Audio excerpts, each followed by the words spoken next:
Hello guys, welcome to my YouTube channel. जैसा कि आप सभी लोगों को पता है कि हम हमारे इस चैनल पे free of cost beauty parlour का कोर्स सिखाते हैं, जिसके कोई चार्ज हम नहीं लेते हैं और फ्री में आप लोगों को नॉलेज देते हैं। आज हम बात करने वाले हैं स्मूथनिंग के ऊपर। बहुत से लोगों के क्वेश्चन है कि स्मूथनिंग करते हैं लेकिन हेयर में शाइन नहीं आती, बहुत अच्छे से हेयर स्ट्रेट नहीं होते हैं। इस चीजों का पूरा सॉल्यूशन मैंने यहाँ पे आप लोगों के लिए रखा हुआ है बोर्ड पे। इसको 10 पार्ट में डिवाइड किया है मैंने। मैं आपको सारा का सारा एक्सप्लेन करूंगा क्लियरली। इसके बाद जब आप अगर स्मूथनिंग करते हैं, स्ट्रेटनिंग करते हैं, तो बहुत ही अच्छी साइन आने वाली है आपके हेयर में। आपको फॉलो करना है प्रोसेस। आप क्या क्या गलती करते हो वो एक एक चीज मैंने यहाँ बताई है। सारी की सारी चीजें आप लोग नोट कर सकते हो या मेरे वीडियो में मेरे इस बोर्ड का स्क्रीनशॉट लेके रख सकते हो और आप ये प्रोसेस करोगे तो आपके हेयर में 100% साइन आएगी और बहुत अच्छे आपके हेयर स्ट्रेट होंगे। अगर आप लोग हमारे चैनल पे नए हैं तो हमारे चैनल को सब्सक्राइब जरूर कर लें और बेल आइकन को प्रेस करना ना भूलें, जिससे कि हमारे आने वाले वीडियो का नोटिफिकेशन आपको मिल सके। और हाँ, हमारे वीडियो को लाइक जरूर कर लें। अब हम हमारे वीडियो को स्टार्ट करना है, जिसमें हमने जो जो भी टॉपिक बताए हैं उसको आप बहुत ध्यान से सुनना, स्किप बिल्कुल भी नहीं करना वीडियो को। आपको वीडियो को बहुत आराम से देखना है, पूरा का पूरा वीडियो देखना है बिना स्किप किए, एक भी पॉइंट को मिस नहीं करना। तो गाइस अब हम स्टार्ट करते हैं हमारा वीडियो। अब गाइस हम बात करते हैं लॉरियल की स्मूथनिंग। अगर हम करते हैं तो हमारी स्मूथनिंग में साइन क्यों नहीं आता है। लॉरियल की स्मूथनिंग प्लस साइन। अब एक एक पॉइंट आपको ध्यान से नोट करना है जो कि मैं बताने वाला हूं आप लोगों को, तो आपके हेयर में जो है साइन आएगी। सबसे फर्स्ट हमारी लॉरियल में क्या होता है, दो टाइप की क्रीम्स आती है। फर्स्ट क्रीम होती है हमारी लॉरियल की रेसिस्टेंट हेयर के लिए आती है और एक होती है एक्स्ट्रा रेसिस्टेंट हेयर। अब हमको समझना है जो रेसिस्टेंट हेयर वाली जो क्रीम है वो हम कहाँ लगाते हैं, वो हमको लगाना है थिन हेयर पे, मतलब पतले बालों पे हम उसको यूज करेंगे, ठीक है। और एक्स्ट्रा रेसिस्टेंट जो हेयर की जो क्रीम आती है वो हम कहाँ लगाएंगे, थिक हेयर पे, मतलब मोटे बालों पे, जो कि हमारे बहुत ज्यादा कर्ली हेयर है उस पे हम लगाएंगे। ये हमको ध्यान रखना है हमेशा से। आप लोग क्या करते हो, यहाँ पहली जो गलती करते हो आप लोग, एक्स्ट्रा रेसिस्टेंट जो क्रीम होती है उसको आप पतले बालों पे यूज कर लेते हो जो मोटे बालों के लिए बनी हुई है, और जो पतले बालों वाली क्रीम है उसको आप थिक हेयर पे, मोटे बालों पे यूज कर लेते हो। ये आपकी सबसे पहले गलती होती है। तो आपको ध्यान रखना है, क्या करना है, रेसिस्टेंट हेयर वाली क्रीम को पतले बालों पे यूज करोगे और एक्स्ट्रा रेसिस्टेंट हेयर वाली क्रीम जो है वो आपको मोटे बालों पे यूज करना है। ये गलती आपको बिल्कुल भी नहीं करना है। आप सेम प्रोसेस करोगे तो आपको काफी अच्छा रिजल्ट देखने को मिलेगा। ये पहली गलती आपकी क्लियर हो गई होगी, इसको आप नोट जरूर कर ले। अब आते हैं हम सेकेंड पार्ट पे, ठीक है, बॉन्ड ब्रेक। यहां हम गलती क्या करते हैं, बॉन्ड हमारे ब्रेक हुए नहीं हुए हैं, हम उसको चेक नहीं कर पाते हैं ठीक से। तो जब हमारे बॉन्ड जब ब्रेक होते हैं या नहीं होते, उसको चेक कैसे करना है वो हम बात करेंगे। जैसे कि हमारे जो बॉन्ड से हमने क्रीम लगाई, हमने क्या करा, 20-30 मिनट हमने लगा के रखी और हमको लगा कि हमारे हेयर के बॉन्ड ब्रेक हो गए, हमने चेक नहीं किया, हमने रिंस कर दिया। तो हमें रिंस भी नहीं करना है, सबसे फर्स्ट चेक करना है, पहली गलती। दूसरी गलती हमारे साथ क्या हो जाती है, हमने यहाँ से बॉन्ड ब्रेक चेक करे बिना हमने क्या किया, 45 मिनट लगा के रख दिया प्रोडक्ट को और हमने रिंस कर दिया। ये हमारी सेकेंड गलती है।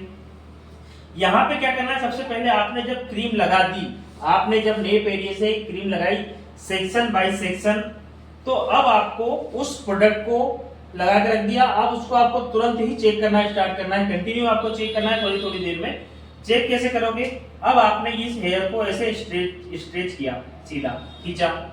खींचने के बाद अगर आपका हेयर बीच में से ब्रेक हुआ, टूट गया, तो समझ लो आपके हेयर की प्रोसेस अभी नहीं हुई है, अभी आपके हेयर में प्रोसेस होना है। तो आप इसको और टाइम तक वेट करोगे, ठीक है, आपको ध्यान रखना है। फर्स्ट सेकेंड, अब आप चेक करोगे, आपने हेयर को स्ट्रेट किया, ये रबर की तरह तन गया। जब ये रबर की तरह होने के बाद जब आप उसको छोड़ोगे तो ऐसे कर्ल्स बनना चाहिए इसमें, थोड़े स्प्रिंग की तरह। अगर आपका स्प्रिंग की तरह ये हेयर हो गया तो समझ लो ये ब्रेक हो गया है। इस तरीके से आपको चेक करना है। जब आपका हेयर ये ब्रेक हुआ तो ही आप इसके ऊपर आगे का काम करोगे, मतलब आप इसको रिंस करोगे, ठीक है।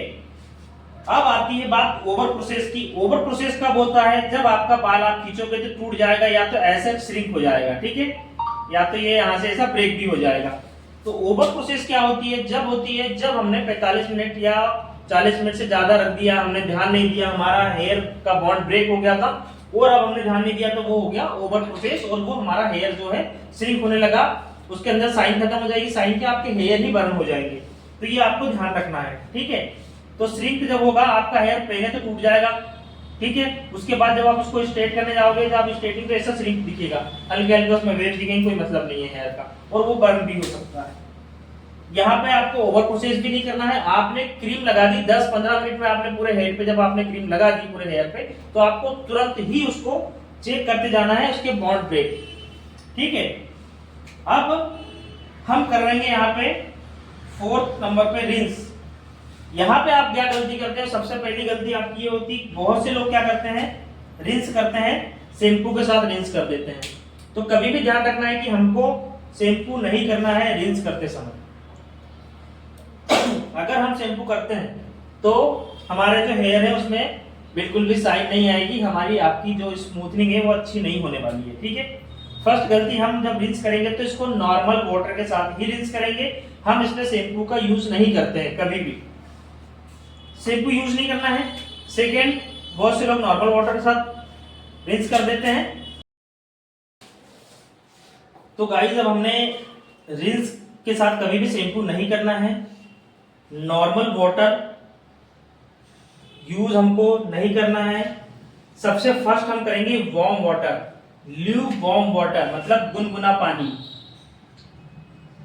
गुनगुना पानी, गुनगुना पानी हम यूज करेंगे यहाँ पे, ल्यूक वार्म वाटर। इससे क्या करना है, हमें मसाज करनी है पूरी क्रीम को, ल्यूक वार्म वाटर के साथ ही इमल्सिफाई करके ही उसको रिंस करना है। आप देखेंगे कि आपके हेयर में काफी अच्छी शाइन आते जा रही है।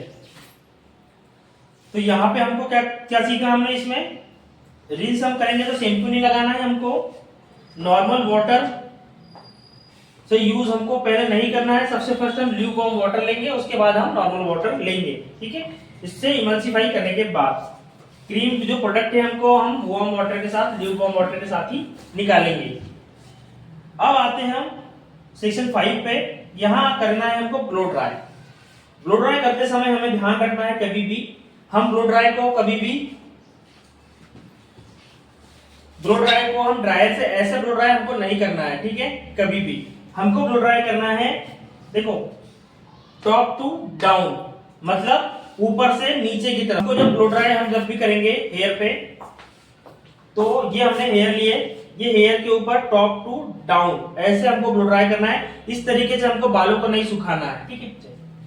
इस तरीके से हमको कभी भी बालों को नहीं सुखाना है, जिससे कि हमारे हेयर में स्ट्रेट नहीं होगा, हमारे जो बाल हैं वहीं पे हवा में उड़ते हुए दिखेंगे और वो एकदम फिनिशिंग के साथ स्ट्रेट नहीं होंगे। तो हमको ब्लो ड्राई करना है टॉप टू डाउन, मतलब ऊपर से नीचे की तरफ। ये हमारे हेयर है तो हमारा नोजल भी ऐसे चलेगा, ठीक है, ये ऐसे, इसके साथ ही हमारा नोजल चलेगा, नीचे की तरफ हम ब्लो ड्राई करेंगे। ये भी हम गलती करते हैं, बहुत से लोग ऐसे ही हवा में ऐसे चलाते हैं। अब बात आती है आइलिंग की, 7 नंबर पे 6 नंबर पे 6 स्टेप पे करेंगे हम आइलिंग।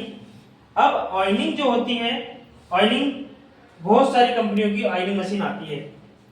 सबसे फर्स्ट बात करूंगा आइकॉनिक की ऑयलिंग मशीन, उसके बाद फिलिप्स है, उसके बाद वेगा है, उसके बाद बहुत सी ऑयलिंग मशीन की कंपनियां हैं, बहुत सी ऑयलिंग मशीन बनाती हैं, बहुत सी मशीनों को यूज करते हैं। हमें क्या करना है, ये फिलिप्स, वेगा, इन टाइप की ऑयलिंग मशीन स्मूथनिंग के लिए यूज नहीं करना है। ये आप टेम्परेरी अपने घर पे यूज कर सकते हो। आपको ध्यान रखना है, कभी भी जब आप स्मूथनिंग करोगे तो आइकॉनिक की मशीन ही आपको लेना है। आइकॉनिक की मशीन की जो हीट है, उसकी जो प्लेट है काफी अच्छी है, जिससे कि आपके हेयर एकदम स्ट्रेट होंगे और काफी अच्छा लुक आएगा। तो आपको ध्यान रखना है, फिलिप्स, वेगा और भी बहुत सी कंपनियां, उनकी मशीन को यूज नहीं करना है। आपको ये ध्यान रखना है, आइकॉनिक की मशीन का ही हमको यूज करना है स्मूथनिंग करने के लिए, ठीक है। फर्स्ट अब आते हैं हम 7 नंबर पे, आइकॉनिक की मशीन हम यूज करते हैं और 7 नंबर पे हमको ऑयलिंग टेम्परेचर की बात करेंगे, ठीक है। अब टेम्परेचर जो है हमको 180 रखना है, 200 रखना है या 230 रखना है। यहां हम बात करेंगे, बहुत से लोग हैं 180 रख लेते हैं, 200 रख लेते हैं, 230 रख लेते हैं। इसको भी हमको रखना है हेयर के अकॉर्डिंग। अगर जो आपके हेयर है कलर वाले हेयर है आपके, अगर कलर ट्रीटेड हेयर है, यहाँ पे केमिकल ट्रीटेड हेयर है, पतले बाल हैं आपके, फाइन हेयर है, तो आप रखोगे यहाँ पे 180 टेम्परेचर। अगर आपके मीडियम हेयर है, वर्जिन हेयर है, मीडियम है, तो आप यहाँ पे रखोगे 200 टेम्परेचर।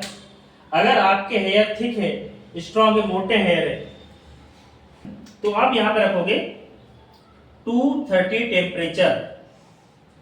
समझ गए? इस तरीके से आपको टेम्परेचर को भी मेंटेन करना है।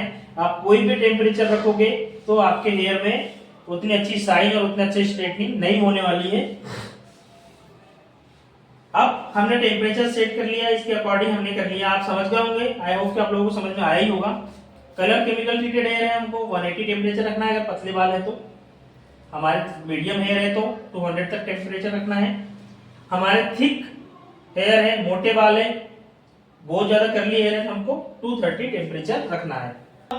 आते हैं 8th नंबर पे, न्यूट्रलाइजर। न्यूट्रलाइजर को 5 मिनट रखना है, 10 मिनट रखना है या 15 मिनट रखना है। यहाँ भी बहुत से लोग कंफ्यूज हो जाते हैं। बहुत से लोग क्या करते हैं, 5 मिनट रखते हैं, कुछ 10 मिनट रखते हैं, कुछ 15 मिनट रखते हैं। यहाँ भी हमको ध्यान रखना है, ये जो क्रीम है ये भी जो होती है काफी स्ट्रॉन्ग क्रीम होती है, ये हमारे हेयर को फिक्स करती है। ठीक है, हमने यहाँ केमिकल वर्क किया हुआ है, बॉन्ड ब्रेक किया हुआ है। जब हम बॉन्ड ब्रेक करते हैं तो समझ लो कितनी स्ट्रॉन्ग हमारी जो क्रीम है वो होगी। तो यहाँ भी हमको ध्यान रखना है टाइम का, यहाँ हमको ध्यान रखना है टेम्परेचर का। हमने आइनिंग करी, हमने टेम्परेचर का ध्यान रख लिया, 180, 200, 230 जो टेम्परेचर हमने लिया। अब हमको यहाँ पे जब हम न्यूट्रलाइजर लगाएंगे तो यहाँ पे हमको टाइमिंग का ध्यान रखना है। अगर आपने, एक सिंपल सा मेथड है, अगर आपके कलर ट्रीटेड हेयर है, केमिकल ट्रीटेड हेयर है, तो आपको 5 मिनट लगना है न्यूट्रलाइजर। वहां भी पतले हेयर है, जहां आपने 180 मतलब 180 टेम्परेचर पे आइनिंग करी है, तो आपको रखना है 5 मिनट न्यूट्रलाइजर। अगर आपने 200 टेम्परेचर पे आइनिंग की है तो आपको रखना है 10 मिनट न्यूट्रलाइजर। अगर आपने 230 टेम्परेचर पे आइनिंग की है तो आपको रखना है 15 मिनट न्यूट्रलाइजर। इससे ज्यादा आपको नहीं रखना है, आपको ध्यान रखना है। तो ये बहुत सिंपल, देखो मैंने बना दिया मेथड आप लोगों के लिए। 180 पे 5 मिनट, 200 पे 10 मिनट, 230 पे 15 मिनट, ये आपको समझ में आ गया होगा। अब आपको हम आते हैं ब्लो ड्राई पे। ठीक है, न्यूट्रलाइजर के बाद हम करेंगे रिंस। ये जो भी टाइमिंग हमने रख दी है अपने हेयर के अकॉर्डिंग, जब हमने इसको टाइमिंग जो भी रखी है उसके बाद हम करेंगे रिंस। तो रिंस करने के लिए यहाँ भी हम शैम्पू का यूज नहीं करते हैं। यहाँ पे भी हम क्या करेंगे, नॉर्मल वाटर के साथ ही रिंस करेंगे, पूरा प्रोडक्ट हेयर से निकालेंगे और यहाँ पे हम लगाएंगे मास्क। वो भी लगाएंगे 10 मिनट के लिए। ठीक है, 10 मिनट के लिए हम लोग यहाँ पे मास्क लगाएंगे। सेकेंड क्रीम जो हमारे न्यूट्रलाइजर को हम रिंस करते हैं उस समय। और हाँ, जब हम फर्स्ट क्रीम को, जब हम हमारी जो स्ट्रेटनिंग क्रीम है उसको रिंस करेंगे, वहां पे भी हम मास्क लगाएंगे। अगर हमारे पास मास्क है लॉरियल का तो लगाएंगे, अगर लॉरियल का मास्क नहीं है तो हम यहाँ पे लॉरियल का हेयर स्पा क्रीम भी लगा सकते हैं। ठीक है, इसको भी हमको 10 मिनट लगा के रखना है। इसी तरीके से हम यहाँ पे भी मास्क अगर नहीं है हमारे पास तो हम लॉरियल का हेयर स्पा क्रीम को 10 मिनट लगा के रख सकते हैं। इसको हमको रखना है क्यों? क्योंकि हमने जो हेयर में इतनी सारी प्रोसेस की है, केमिकल प्रोसेस किया है, इतनी ज्यादा हीट दी है हमने, तो ये हमारे हेयर को कहीं ना कहीं प्रोटेक्ट करता है। ठीक है, अब हमने न्यूट्रलाइजर के बाद रिंस कर दिया, मास्क लगाया 10 मिनट, फिर हम रिंस करेंगे। रिंस करने के बाद हम करेंगे टॉवेल ड्राई। टॉवेल ड्राई के बाद में हम क्या करेंगे, ब्लो ड्राई करेंगे। ब्लो ड्राई हम वैसे ही करेंगे जैसे कि ऊपर से डाउन की तरफ। ठीक है, उसी तरीके से हम ब्लो ड्राई करेंगे। ब्लो ड्राई के बाद में हम आइनिंग करेंगे। यहाँ पे हमको फाइन फाइन सेक्शन नहीं लेना है, यहाँ थिक सेक्शन के साथ काम करेंगे। मोटे सेक्शन, मोटे मोटे सेक्शन के साथ हम हेयर को ग्लो वाइनिंग करेंगे। यहाँ पे हमारी प्रोसेस जो है कंप्लीट हो जाएगी। आप देखेंगे कि आपके हेयर में काफी अच्छा साइन आया हुआ है। अब क्या है गाइस, अब आपको होम केयर के लिए प्रोडक्ट कौन से देना है? होम केयर के लिए प्रोडक्ट आप दोगे लॉरियल का एक्सटेंसो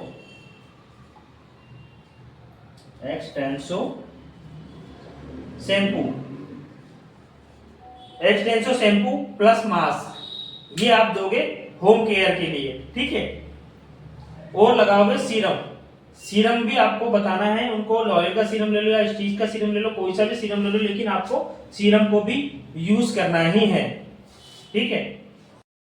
आई होप कि गाइज आपको मेरा वीडियो समझ में आया होगा, इससे आपकी हेल्प हुई होगी। गाइज आपने यहाँ तक मेरा वीडियो देखा है तो प्लीज मेरे चैनल को सब्सक्राइब कर लो। हम लोग बहुत मेहनत से आप लोगों के लिए वीडियो बनाते हैं। आपका एक सब्सक्राइब हमें मिलता है तो हमें बहुत खुशी होती है। अगर आपको हमारा वीडियो पसंद है तो इसको एक लाइक जरूर करें, कमेंट जरूर करें। गाइज अगर आपको इसमें कोई भी दिक्कत लग रही है तो आप ये हमारे बोर्ड का स्क्रीनशॉट लेके रख सकते हो, या तो डायरी में आप नोट डाउन कर सकते हो। यहाँ तक हमारा वीडियो देखने के लिए थैंक यू।